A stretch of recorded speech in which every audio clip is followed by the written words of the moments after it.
So how do we change someone's self-efficacy? Well, remember Bandura's self-efficacy model is that all of these different factors can influence someone's expectation of success or failure, and then that expectation will influence the actual athletic performance. So all of these factors, from your accomplishments to your imaginal experiences, vicarious experiences, right down to the way that you feel, and that'll influence your expectations and that'll influence your performance. And then that creates a virtuous or a vicious cycle where good performance leads to good confidence, okay? Or poor performance leads to poor experiences, which leads to poor confidence and creates a bad cycle, okay? So how do we address people's self-confidence and improve them?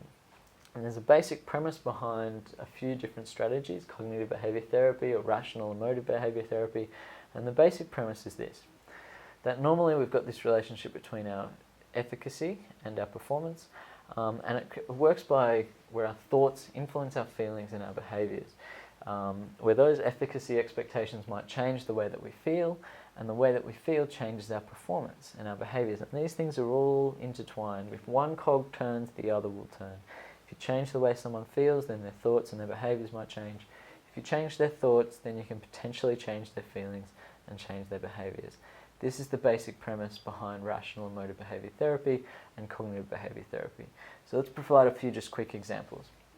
So 3 people miss a bus, okay? The bus is a couple of minutes early and everyone's rocked up just in time to see it kind of going off into the distance. And according to this approach, it's our thoughts that influence our feelings and our behaviors.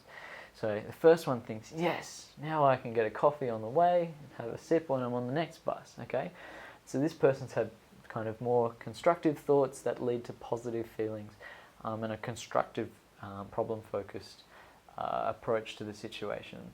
A second person could get really upset and say, oh no, I'm going to be late for psych, this is terrible, get the tears on the waterworks, and it's because of that thought that I'm going to be late and therefore potentially fail or whatever, that leads to a change in their feelings and potentially their behaviours, okay? Final one could be, I'm going to chase that bus driver down and give him a piece of my nappy. This reaction can be directly inferred from that thought about the anger that can be associated, comes from the thoughts. It's the idea behind cognitive behavior therapy in all of these circumstances, that it's the thoughts that lead to this feeling, and that feeling might lead to the action of running after the bus, for example. And so Albert Ellis came up with this ABCDE acronym, which is a way of dealing with negative or low confidence thoughts, for example. And that there's always an antecedent. There's always something that prompts the thoughts. In this case, it's missing the bus. For someone else, it might be getting to the game, okay, or hearing the crowd. That might be the antecedent.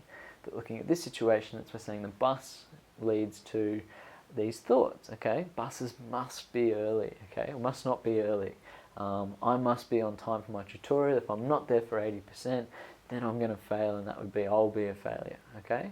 And so that can lead to the anger that comes up. So it's not just the antecedent, it's the belief about the antecedent that leads to the consequence.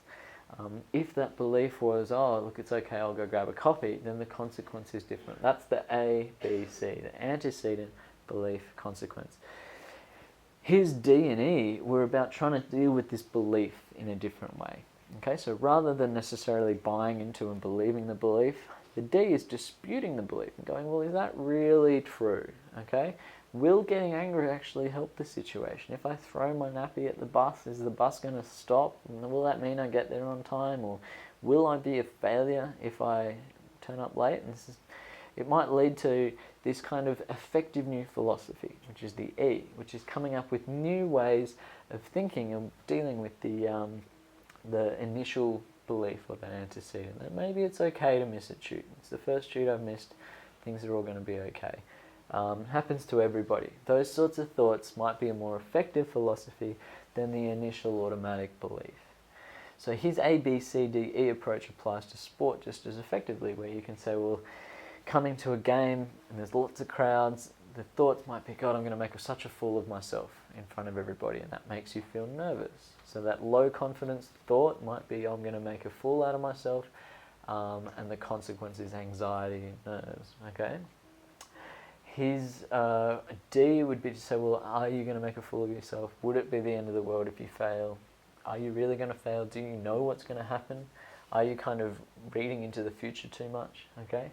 And the effective new philosophy could be something like, look, it's okay. It's okay to be nervous. Everyone else is performing in front of the crowd. I've performed in front of this crowd before and I actually did pretty well. And it's coming up with newer, positive kind of approaches to that antecedent. Okay. So Weinberg and Gould talk about a sort of a more surface level approach to this, which is just swapping negatives to positives. If you've got some negative self-talk like, oh, you idiot, how could you miss such an easy shot? He suggests swapping them over to positive ones, saying, look, everyone makes mistakes, just concentrate on the next point. I'll never recover from this injury. Change it to healing takes time, just continue to exercise every day. So this is going from that dysfunctional belief to the effective new philosophy. And the idea is by practicing that practicing that change from a negative dysfunctional B, the belief, to the E, the effective new philosophy, it becomes quite easy to challenge your own thoughts as negative ones come up. So that's one of the principles behind cognitive therapy or rational emotive behaviour therapy, is changing those thoughts, those cognitions, from unhelpful to helpful ones. Okay. Weinberg and Gould bring up quite a few suggestions for increasing confidence, which can also involve just like thinking about your accomplishments, writing down all the times that you've had success, having the trophy cabinet and having that full up with all of the things that you've done. He sort of talks about acting confident, and there's a few TED Talks that say just by kind of having confident body language that can increase the hormones that might help you be confident. Okay, so there is some evidence to say that by having confident body language, you are increasing your physiological neurochemicals that can lead to higher levels of confidence. Okay, he suggests using imagery, having positive images, and trying to imagine success, and like identifying goals. Then that by achieving goals and showing improvement, that will help build your confidence as well. By becoming physically stronger, but becoming a better athlete, you may feel better about yourself. And so by optimizing your physical conditioning, that's likely to build your confidence. And by having a social climate that is one, mastery-oriented rather than comparison-oriented, it's a more stable way of building your confidence. If you compare yourself to your previous self, you will more easily see improvement than if you compare yourself to your colleagues or competitors. Okay. And the last one is around thinking confidently, which we've talked about so far, swapping those negatives to positives, approaching sort of negative thoughts in that way.